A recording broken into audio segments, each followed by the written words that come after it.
ক্ষুদে শিশুদের খাবার খাইয়ে ও উপহার দিয়ে নিজের জন্মদিন পালন করল কাইফানুর ইবতেহান। মালদার পুকুরিয়া থানার রাজাপুর গ্রামের এক ক্ষুদে পড়ুয়া কাইফানুর ইবতেহান 10ম শ্রেণীর ছাত্রী। থাকেন মোথাবাড়ি থানার অন্তর্গত কমলপুর বাবলা গ্রামের দাদুর বাড়িতে। আজকের দিনে 16তে পা দিল ইবতেহান। তবে তার জন্মদিন পালন করা হয় এক অভিনব কায়দায়। কোনোবার কোনো স্কুলের ক্ষুদে বাচ্চাদের নিয়ে মধ্যাহ্ন ভোজন এবং উপহার বিতরণ করে জন্মদিন পালন করে, কিংবা কোনোবার হয়তো কোনো এক গরিব অধ্যুষিত এলাকায় গিয়ে ক্ষুদে বাচ্চাদের খাবার খাইয়ে ও উপহার দিয়ে জন্মদিন পালন করে। কাইফানুর ইবতেহানের কথায়, সে বিলাসবহুল জীবনযাপন অতিবাহিত করতে পছন্দ করে না। সাধারণভাবে চলতে এবং অতি সাধারণ গরিব মানুষদের মুখে যাতে হাসি ফোটাতে পারে, ওটাতেই তার আনন্দ এবং এই মতো জীবনই সে পছন্দ করে।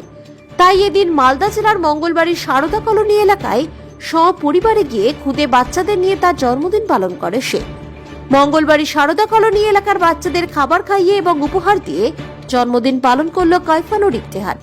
এইবারের জন্মদিনে 16তে পা দিল সে।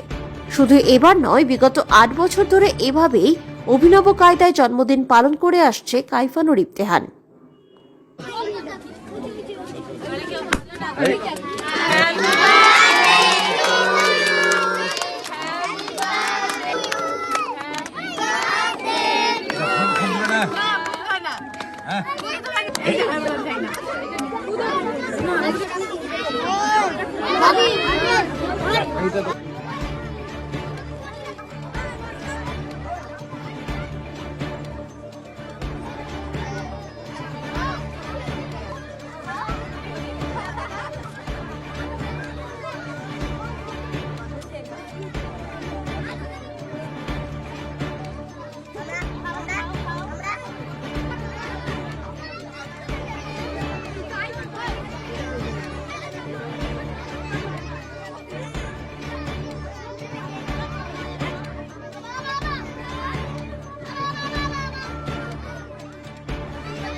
আজকে আমার বার্থডে আছে, আর আমার এটা 16th বার্থডে, আর আমি এটা প্রতি বছরই করি। এই বছরও আজকে আমি বাচ্চাদের সঙ্গে সেলিব্রেট করছি।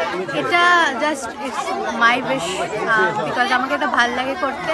অ্যান্ড আমি ওগুলো ফ্যান্সি জিনিস অত বিলিভ করি না। I believe in like simple yet simple জিনিসে বেশি বিলিভ করি। সেই জন্য আর আমাকে ভালোও লাগে কি কখন এদেরকে খাওয়ালে আবার, আর এদের মুখের হাসি দেখলে আমাকে খুব ভালো লাগে। সেই জন্য কি করা হচ্ছে এদের জন্য আজকে এদের জন্য আমি ওদের সঙ্গে কেক কাটলাম। তারপর ওদের এখন খাবার দাবার চলছে, আর আমরা ওদের জন্য অনেক উপহার এনেছি। বাবলা এটা জায়গার কি নাম? মকদমপুর সারদা কলোনি।